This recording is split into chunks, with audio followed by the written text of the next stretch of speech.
Today we're creating with Sonnet's Garden Blooms Maker's Box. We will combine these gorgeous DIY supplies with some thrifted finds to create unique DIY projects.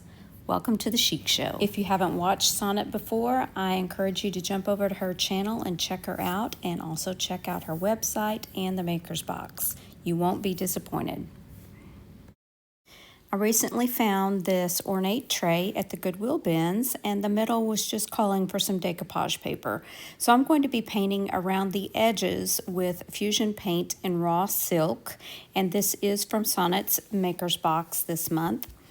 And the middle part I didn't repaint because I am going to decoupage over it, but you do want your surface to be a light color if you want the colors to pop. So I just touched up that middle part where there were dark spots.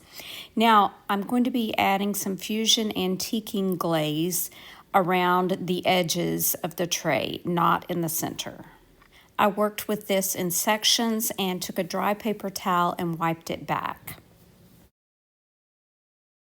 Now, this is one of the papers from Sonnet's Maker's Box this month, and it is a recycled paper, and I just put it in the middle and kind of used my fingernail to measure where to cut. I cut it to fit, and now I'm using liquid patina to adhere the decoupage paper down to the center of this tray. I'm starting with a little starter strip here. I'll apply the liquid patina, then I'll spritz my paper and make it a little bit wet, and then use my brush over the top.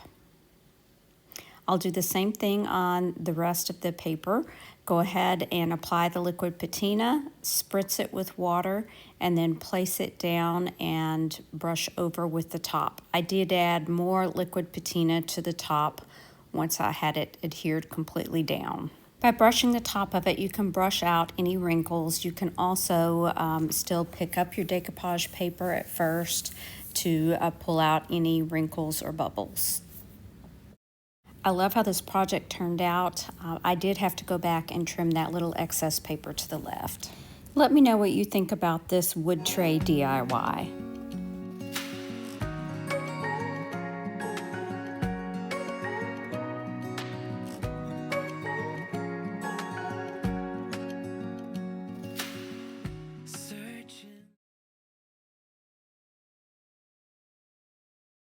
This is another Goodwill bins find. It was originally marked 25 cents. Not sure how much I paid for it. And I'm using Connie's papers for this. And this is Eden by DIY Paint. I'm going to be painting the back and the sides, but not the front. I love the saying on this little vintage sign. I know my mother had something similar hanging in her kitchen. What about you? Have you seen this little saying before? The front will get a coat of beadboard by DIY Paint. And I did have to apply a couple of coats to cover up these words. I don't know why I didn't think about just turning it over and using the dark color over this. That would have been the smart thing to do. But either way, it works out fine. I am, as I said, giving it 2 coats.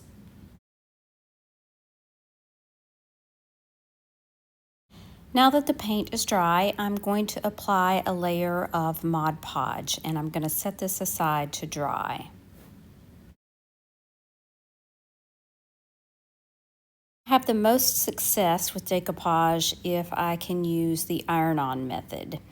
So I am doing that in this particular project. So I'm placing my paper down. I'm using a piece of Teflon over the top, and then I'll use my little mini press iron and start. Usually it's a good idea to start in the middle and then work your way out, and that helps eliminate any wrinkles. You also want to pay special attention to the edges so that those are not raised when you finish.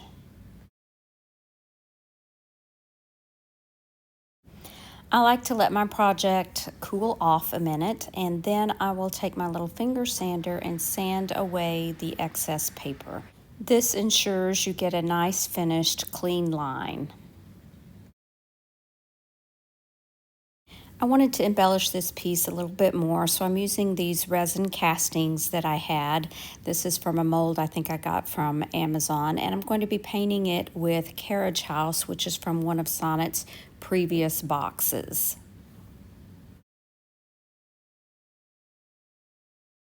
While I set those aside to dry, I'm going to apply another coat of Mod Podge to the top of my decoupage paper. Because DIY paint does need to be sealed, I also added that Mod Podge to the painted sides.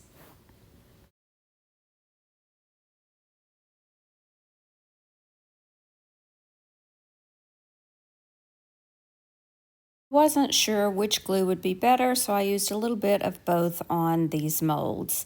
One little dot of each glue is sure to hold it in place. Next, I wanted to kind of darken up around the edges of this piece and cover up any white spots that might be there after I sanded off the excess paper. So I'm first applying a little bit of clear wax around the edges, and then I'll use some dark wax. That clear wax kind of acts as an eraser and a buffer so that you don't get the dark wax too dark, so you're able to wipe it back a little bit easier. Now I'll go back and add Jolie's dark wax on the edges. This is a really dark brown, and once I get it on there, I'll go back with a dry paper towel and wipe it back. I'm also going to be adding it to those molds at the bottom of the piece to bring out all of the detail. This dark wax will stay in the crevices, and then I'll wipe back whatever is on top. The dark wax also gives kind of a shaded edge to the entire piece.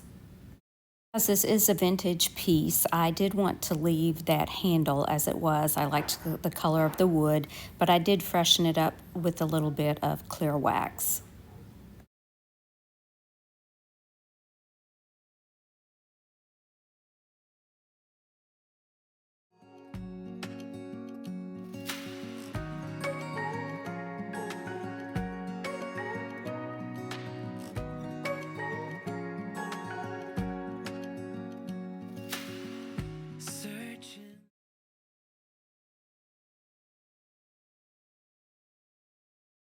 This little piece also came from the Goodwill bins. I took it outside and spray painted the inside of it with some black spray paint. I thought it would just be easier than me trying to reach in there with a brush. Now I'm going to go ahead and touch up any spots that didn't particularly cover, which I don't know what the coating was on this, but some of it didn't cover very well. So I'm just touching that up with some Coal Black by Fusion. I'm going to be painting the two short ends with Homestead Blue from this month's box. I debated painting the entire piece with this color, especially the handle, and I may still go back and do that, but again, I thought the black paint would be the easiest way, the spray paint, to get down inside. So let me know what you think, if you like leaving the handle black or if I should go back and paint it with the Homestead Blue. Now I'm going to paint the two longer ends with raw silk that was also in this month's box.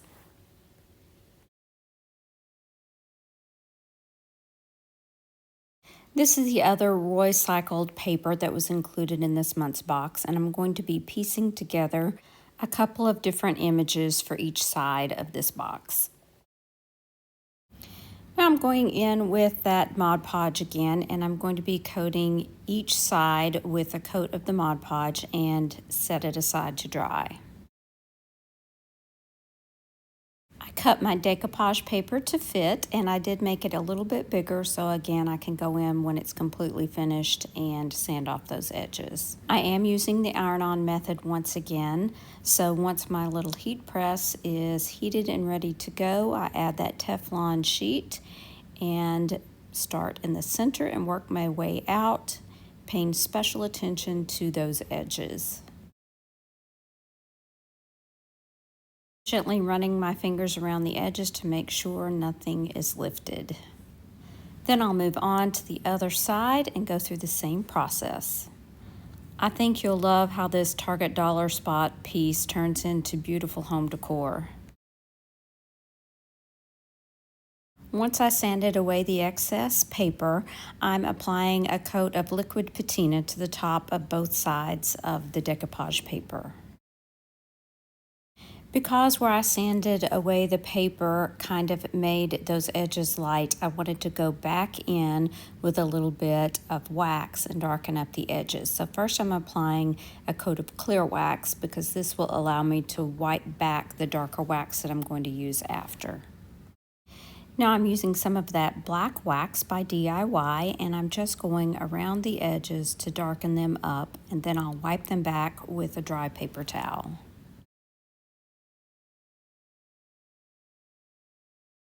This gives it kind of a subtle faded look on the edges besides covering up those lighter spots.